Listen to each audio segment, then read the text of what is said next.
2 రోజుల క్రితం రామచంద్రపురం నియోజకవర్గంలో ద్రాక్షారామంలో వైఎస్ఆర్సీపీ పార్టీకి సంబంధించినటువంటి కాపు నాయకులందరూ కూడా ఒక ఆత్మీయ సమావేశం నిర్వహించారు.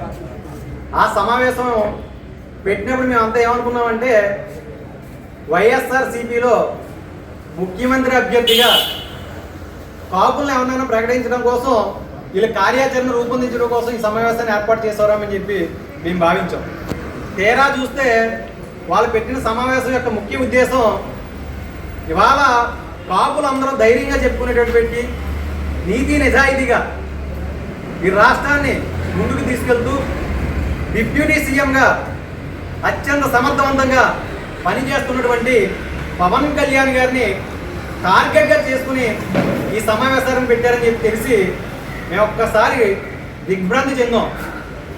అంటే కాపులు గత 40 సంవత్సరాలుగా ఏ మార్పు లేకుండా అలాగే ఉన్నారని చెప్పి చెప్పడానికి ఒక మంచి ఉదాహరణ కింద ఈ ఎపిసోడ్ని చెప్పాలని చెప్పి మేము చెప్తా ఉన్నాం. ఇవాళ ఈ నాయకుల 84 వరకు మీరు ప్రభుత్వంలో మంత్రులుగా అధికారంలో ఉన్నారు, మంత్రులుగా పనిచేసి ఉన్నారు. మరి ఆ రోజున కాపు కార్పొరేషన్ నిధులు ఇవ్వలేదన్నట్టు ఏ ఒక్క మంత్రి కానీ నిన్న సమావేశంలో ఉన్నటువంటి ఏ నాయకుడు కానీ ఎందుకు అడగలేదని చెప్పి ప్రశ్నిస్తా ఉన్నాం. దాంతోపాటుగా 2019 ఎన్నికల ప్రచారంలో భాగంగా జగ్గంపేట నియోజకవర్గంలో మీ పార్టీ అధ్యక్షుడు జగన్ రెడ్డి స్వయంగా కాపులకి రిజర్వేషన్ ఇవ్వడం కుదరదని చెప్పినప్పుడు కూడా మీరు ఎందుకు మాట్లాడలేదని చెప్పి అడుగుతా ఉన్నాం. మీరు ప్రభుత్వంలో ఉన్నప్పుడు కాపుల ప్రయోజనాలు కానీ కాపులకు సంబంధించినటువంటి సంక్షేమాలు కానీ ఏమీ గుర్తుకు రావు.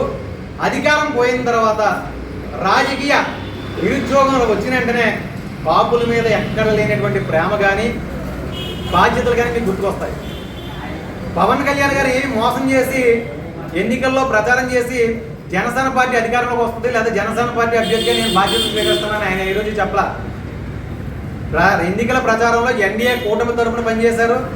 చంద్రబాబు నాయుడు గారు ముఖ్యమంత్రిగా బాధ్యతలు స్వీకరిస్తారని చెప్పి పనిచేసాం. ఎలక్షన్ మాండేటరీ కూడా దాని మీద అడిగాం. మనం ప్రజలందరూ కూడా ఏకపక్షంగా ఏకగ్రీవంగా అన్ని రకాల ప్రజలు కాపులతో సహా బీసీ ఎస్టీ మైనార్టీ అందరూ కలిపి ఓట్లేసి ఈ రాష్ట్రంలోనే అత్యధికమైనటువంటి మెజార్టీతో ఈ ఎన్డీఏ కూటమి ప్రభుత్వాన్ని ఇది ఏర్పాటు చేయడం జరిగింది.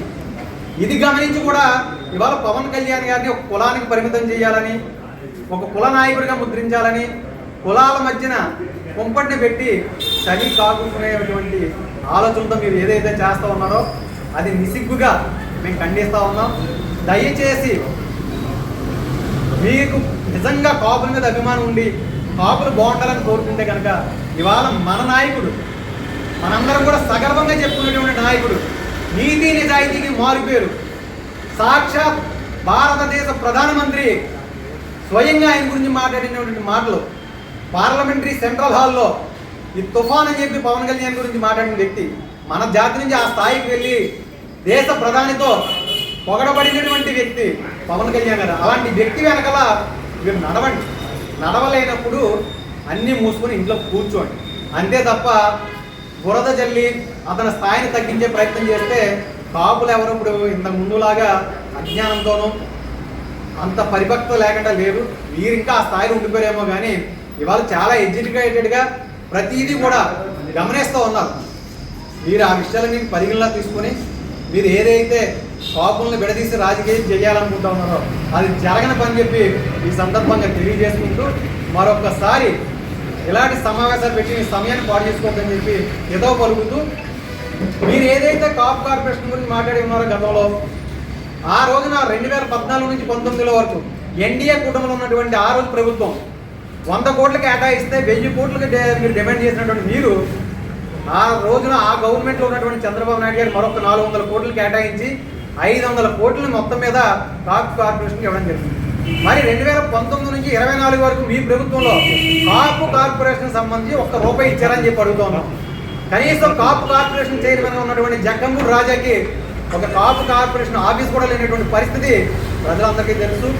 ఈడబ్ల్యూఎస్ స్కీమ్ కానీ విదేశీ విద్యా రుణం కానీ స్వయం ఉపాధి పథకం కింద ఆ రోజున ఇచ్చేటువంటి డబ్బులు కానీ ఏది కూడా మీరు ఇవ్వలేనప్పుడు ఈ ఇవాళ సమావేశం ఏర్పాటు చేసినటువంటి ఆ రోజు మొన్న దాక్షారంలో సమావేశం ఏర్పాటు చేసినటువంటి నాయకులు ఎవరు ఎందుకు మాట్లాడాలని చెప్పి ఈ సందర్భంగా అడుగుతూ దయచేసి మీకు మీరు వెన్నుపోటు కొట్టుకోకుండా, జాతికి వెన్నుపోటు పడవకుండా, ఈ జాతి ముందుకు వెళ్ళడం కోసం, ఈ జాతిలో ముందుకు వెతుకుతున్నటువంటి పవన్ కళ్యాణ్ గారి కోసం ఆలోచన చేయమని చెప్పి సందర్భంగా తెలియజేసుకుంటూ సెలవు.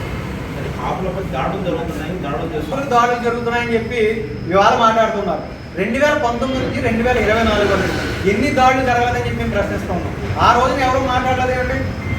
ఇదే వీళ్ళ పార్టీకి సంబంధించినటువంటి ఎమ్మెల్సీ అనంతబాబు ఒక అతని పనిచేసేటువంటి ఒక దళిత యువకుడిని వీధి సుబ్రహ్మణ్య అనేటువంటి వ్యక్తిని చదివి తీసుకెళ్లి డోర్ డెలివరీ చేసినటువంటి చరిత్ర ఆ పార్టీ. ఇవాళ వైఎస్ఆర్సీపీ పార్టీ గురించి మాట్లాడాల్సి వస్తే పవన్ కళ్యాణ్ గారు మన క్రిమినల్స్కి పొలం ఉండదని చెప్పి మాట అన్నారు. అనగానే ఎక్కడ లేకుండా వైఎస్ఆర్సీపీ నాయకులు అందరూ కూడా కంగారు పడిపోయారు. మాకు అర్థం కాలేదు వైఎస్ఆర్సీపీ నాయకులు ఎందుకు కంగారు పడతా ఉన్నారు. తీరా చూస్తే క్రిమినల్స్ అందరూ కూడా ఆ పార్టీలో ఉన్నారు. ఎక్కడైనా క్రిమినల్స్ పొలంగా రంగు అభివృద్ధి పవన్ కళ్యాణ్ గారు చెప్పారు, కానీ క్రిమినల్స్ అందరూ కూడా పెట్టుకున్న పార్టీ ఏదైనా ఉందండి ఈ దేశంలో ఒక వైఎస్ఆర్సీపీ పార్టీ మాత్రమే. వీళ్ళ నాయకుడు 18 నెలలు 16 నెలలు సెంట్రల్ జైల్లో రిమాండ్ కేసులు ఉన్నటువంటి వ్యక్తి.